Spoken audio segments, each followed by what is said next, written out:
In case you haven't heard, the Owl House is back. The story continues with a brand new graphic novel, The Long-Lived King, dropping September 29th, and Disney's going out of their way to let you know that this is not for kids. What does that exactly mean? Well, for starters, we're going to get the Owl House in its purest form, a version of the series that isn't completely restricted by the powers that be, and thus can get away with a lot more. And if you're asking, what the hell does that even mean? Then lock in, because we're going to talk about it.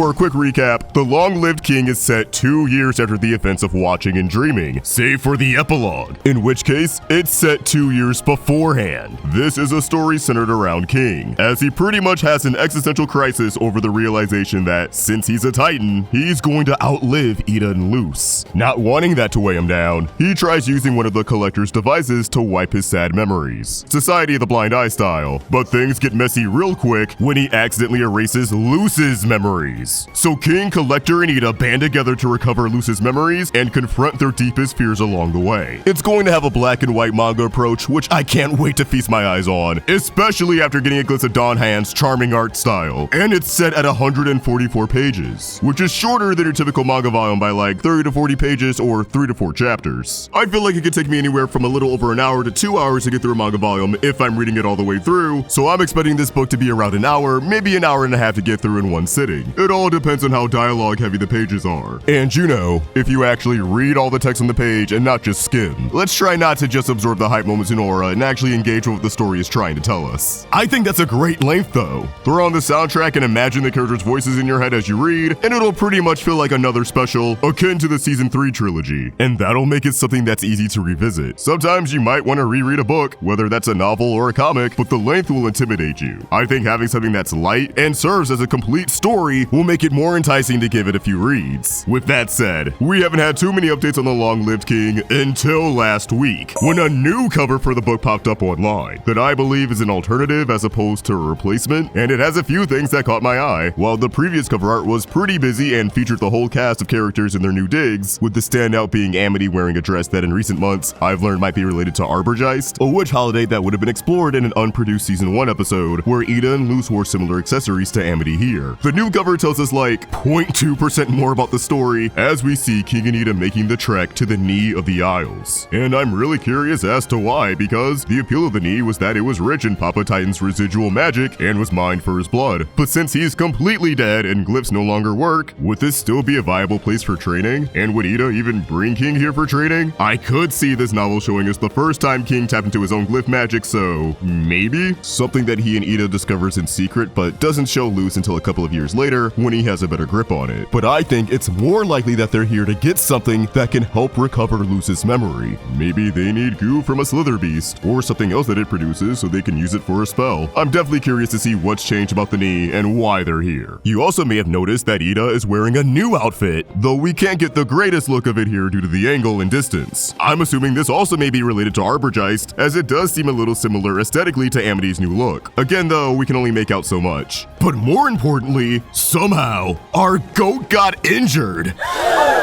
Eda is shown wearing a cast on her leg and is walking with a crutch. How the hell did she break her leg? Or who the hell broke it? From what we can glean, there doesn't appear to be an antagonist in this novel. Of course, they could be hiding a villain under wraps since the description promises plenty of action, but for now, I have to imagine that Eda's injury is an accident, something self-inflicted that puts her out of commission when it comes to fighting. Though again, I love my villains. I love seeing what creepy shit Dana and the team can cook up, so I'm all for Eda clashing with a new foe and coming out of it roughed up. We'll just have to wait and see. At most, I'm expecting an encounter with a wild beast, or maybe the return of the Titan Trappers, or maybe the Collector tries to conjure up a solution, only for shit to go south fast. Of course, what captivates me the most about this cover is that it's labeled as an original Owl House graphic novel intended for older readers. Target's website lists the reading age as 22 and older, which is crazy. And there's no shot that's accurate, unless we're getting like R-rated Owl House, but Dana's already said that this will just be slightly more mature mature than the show before she nuked her Twitter account. Also, there's a fake Dana running around on Twitter.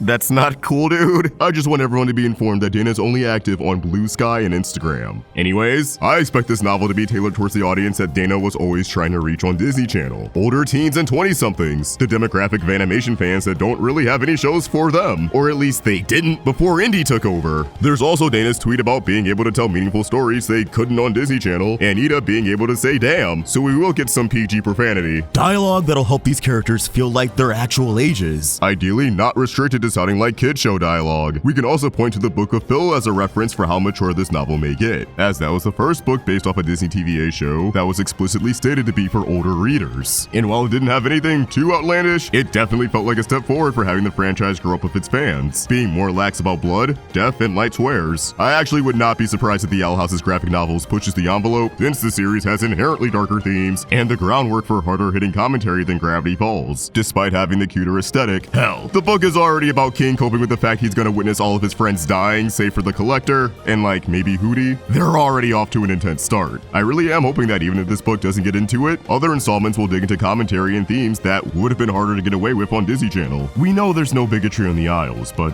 what about on Earth? Are Luce and Amity at risk of facing discrimination in our lame human society? Will Hunter spend more time on Earth trying to connect with his roots, only to encounter people who share a similar ideology similar to Uncle Bellos? And if so, how would he handle that? This book is meant to create a path forward for the Owl House. It's a new beginning, and I hope it's one that is distinct from the Y7 rated TV series. I can't wait to read it, and I'm glad Disney is willing to take a chance on their older fans with disposable income, even if it isn't in animated form. But with all that said, these are just my thoughts, and I'd love to hear yours. What are your theories for the long-lived king? What do you want to see in future Owl House graphic novels? Let's get a dialogue going in the comments down below, and keep it going by giving me a follow on Twitter and Instagram at AwestruckFox and at Roundtable Vids. Thank you so much, Art Ricotta, for a banger thumbnail. Be sure to give him a follow over on Instagram and check out his YouTube channel. And if you enjoyed this video, please sure to like and subscribe to the Roundtable with notifications on so you can always stay in the loop of all things animation. Thank you so much for watching, and I hope you have an awesome day. Peace! What we do here is go back.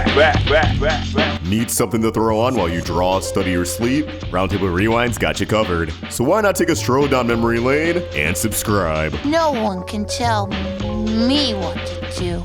See you there.